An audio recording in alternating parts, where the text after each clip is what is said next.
Okay let's start without wasting time. कल हम लोगों ने मार्केट में क्या देखा था कि अगर अपने को शॉर्ट कवरिंग की साइड देखना है तो बाइंग साइड ही देखेंगे, सेलिंग की साइड नहीं देखेंगे। हालांकि निफ्टी ने लास्ट में नीचे गिरी थी, 60-70 पॉइंट नीचे आई थी।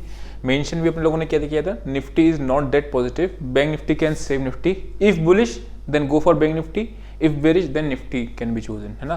तो वो चीज़ है। इवन इतना कम मार्केट में मूवमेंट था कि ना ही अपने रेजिस्टेंस लेवल को उसने टच किया एक बार भी, 18,400 के आसपास ही मार्केट काफ़ी टाइम स्पेंड किया, और ना ही अपने सपोर्ट लेवल को भी उसने टच किया। जबकि ऑलमोस्ट आपका अगर देखोगे तो 150 पॉइंट्स का है निफ्टी का, उसको भी अपर लोअर रेंज को उसने टच नहीं किया। अब देखते हैं कि कल क्या हो सकता है आगे, और उस तरीके से अपनी स्ट्रेटेजी को करेंगे। सबसे पहले अपने लोग वन डे के चार्ट पे आते हैं, ठीक है।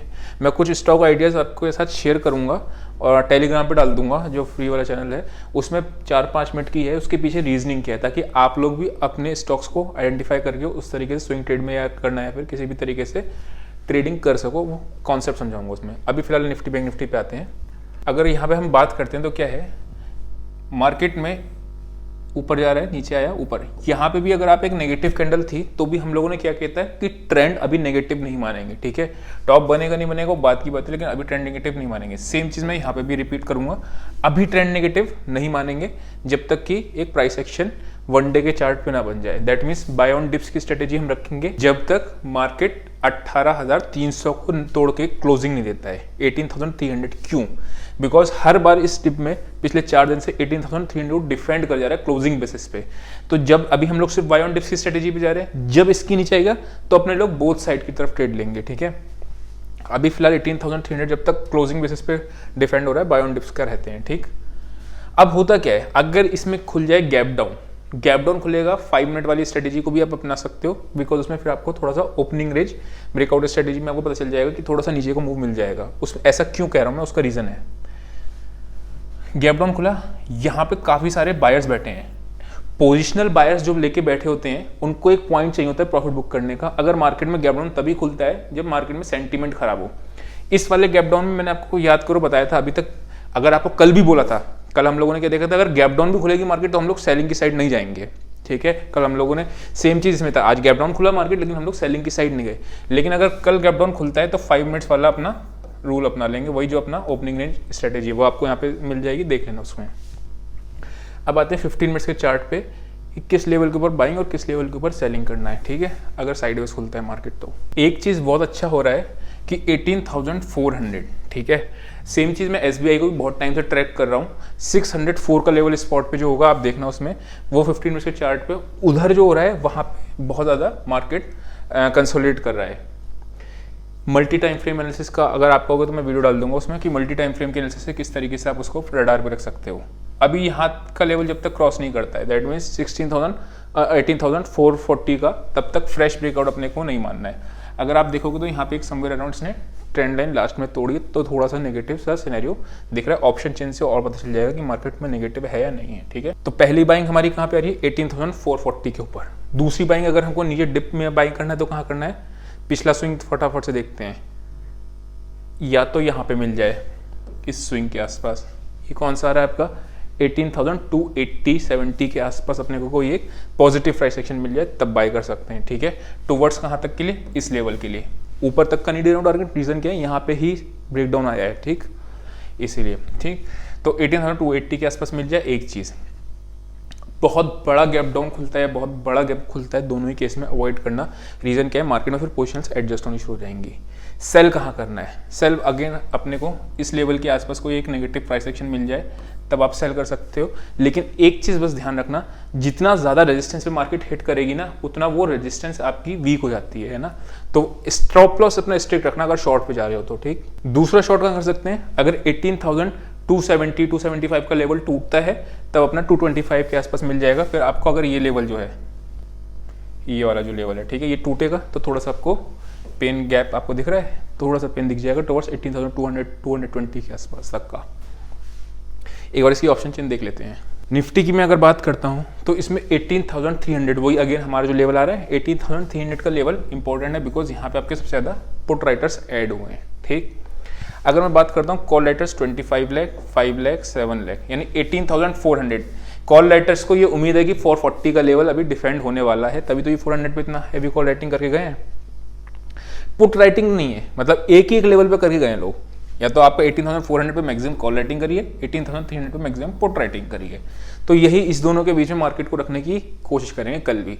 जिधर ही की भी साइड ब्रेकआउट या ब्रेकडाउन आएगा उधर साइड ट्रेड मिल जाएगा अपने को, ठीक। अगर सबसे ज़्यादा पुट राइटर्स कहीं बैठे हैं तो वो 18,000 बैठे हैं, मतलब जो लोग पोजिशनल ट्रेडिंग करते हैं, जिनका व्यू 1 महीने 2 महीने का होता है या 15 दिन का 20 दिन का व्यू होता है, वो जब तक 18,000 के नीचे क्लोजिंग नहीं देता तब तक सेफ है, बिकॉज 18,000 के नीचे आपका मैक्सिमम पुट्स बैठे हुई हैं और वहाँ पे उसके आराम। देखो मार्केट जब जाती है ना, अपर टाइम फ्रेम में थोड़े बहुत हिकअप्स देती है, लेकिन जब आप ये छोटे टाइम फ्रेम में देखोगे, जैसे हम लोग इंट्राडे ट्रेडिंग करते हैं, तो ये हिकअप्स आपको सेलिंग की अपॉर्चुनिटी दे देते हैं, ठीक है। बस ये डिफरेंस है। अभी बात करते हैं एक बार बैंक निफ्टी की भी। ऊपर में अगर मैं बात करता हूँ 18,400 पे है और दूसरा आपका 18,500 पे है, ठीक। ये आ गया अपना बैंक निफ्टी की ऑप्शन चेन। बैंक निफ्टी कल भी हम लोगों ने देखा था, डेटा बैंक निफ्टी का थोड़ा मजबूत है एज कम्पेयर टू निफ्टी, क्योंकि क्यों, because fresh put writers add नहीं हुए थे। अगर आपने कल वाला वीडियो में देखा होगा तो उसमें फ्रेश पुट राइटर्स ऐड होते ना, तो कन्विक्शन स्ट्रॉन्ग रहता है फिर उस केस में। अगर इसमें आप देखोगे तो कॉल राइटर्स ऐड हैं, ठीक है, और इधर पुट राइटर्स भी ऐड हैं, 4 लाख 2 लाख 1 लाख 6 लाख, यानी 42,000 के नीचे मार्केट जाना भी थोड़ा भी मुश्किल लग रहा है कि 42,000 के नीचे मार्केट क्लोज देगा, वो मुश्किल है, ठीक। यानी कि अगर मुझे कहीं पे भी 42,200 300 के आसपास मुझे एक पॉजिटिव प्राइस एक्शन मिल जाता है तो रिस्क रिवॉर्ड मेरे लिए फेवरेबल हो जाएगा, क्योंकि 70-80 पॉइंट का रिस्क होगा और आपको 200 पॉइंट तक का भी टारगेट हो सकता है फिर बैंक निफ्टी में उस केस में। ऊपर के लेवल में ब्रेकआउट कब आएगा, वही 42,620 जो हमने शीट में भी देखा था और इसमें भी देखा है, वही जब तोड़ेगा तब अच्छा ब्रेकआउट दिखेगा आपको टुवर्ड्स 800-900 के आसपास। बहुत बड़ा मूव आइदर साइड एक्सपेक्ट हम तब नहीं कर सकते जब आपका विक्स है, ठीक है ना, जब विक्स इतना लो होती है। एक बार बैंक निफ्टी का भी चार्ट देख लेते हैं। सेम चीज अगर आप देखोगे तो बैंक निफ्टी आज एक्सपायरी का कोई ट्रेड मिला ही नहीं। उसका रीजन क्या था, बैंक निफ्टी ने यहीं पे आपकी हर्डल ले रही है। ये कौन सा लेवल निकल गया है, 610 620। अगर आपको ध्यान है कि जितना ज़्यादा आपका रेजिस्टेंस पे हिट करेगा मार्केट, नीचे ऊपर गया है, नीचे आया, देन ऊपर आया, देन नीचे आया, ऊपर गया, देन नीचे, देन आज इसने फिर टच किया, इसने यहाँ, तो उतना वो आपका रेजिस्टेंस वीक हो जाती है। सेम चीज़ सपोर्ट के साथ। लेकिन मैं सेल की साइड अभी भी बैंक निफ्टी में प्रेफर इसलिए नहीं कर रहा हूँ, मल्टीपल सपोर्ट्स हैं, ये देखो, देन यहाँ पे, देन यहाँ पे, तो जगह जगह आपको सपोर्ट्स मिल रही हैं, ठीक है। इसीलिए मैं बैंक निफ्टी में शॉर्ट की साइड पे नहीं सोचूंगा। निफ्टी में अगर शॉर्ट में जाना होगा तो निफ्टी में जाऊंगा, बाइंग जाना होगा तो बैंक निफ्टी में जाऊंगा। तो आई होप आपको समझ में आया होगा। बाकी जो भी चीज़ें हैं मैं टेलीग्राम में आपको स्विंग ट्रेडिंग के कुछ आइडियाज़ हैं वो शेयर कर दूंगा।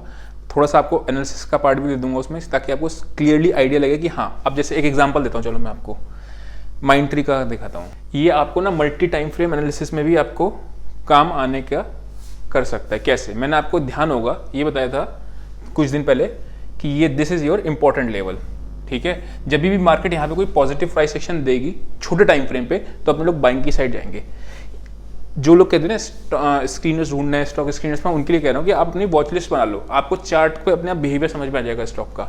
अब अगर मैं यहाँ पे बाइंग के मेरे दिमाग में आ गया था कि हाँ इस लेवल के आसपास बाइंग करनी है, लेकिन छोटे टाइम फ्रेम पे क्या मुझे कोई पॉजिटिव प्राइस एक्शन दिखा, नहीं दिखा।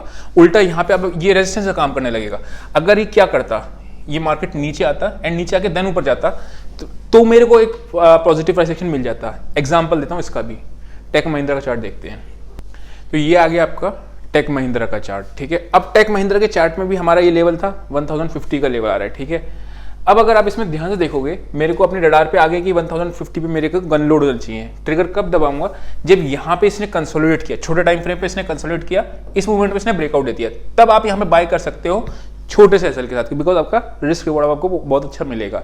तो मल्टी टाइम फ्रेम की एनालिसिस इस तरीके से होती है कि बड़े चार्ट पे आप क्या करा, लेवल्स ड्रॉ करें, छोटे टाइम फ्रेम पे जब भी पॉजिटिव प्राइस एक्शन मिलेगा तो बाइंग की साइड जाऊंगा, नेगेटिव प्राइस एक्शन मिलेगा तो सेल की साइड जाऊंगा, ठीक है।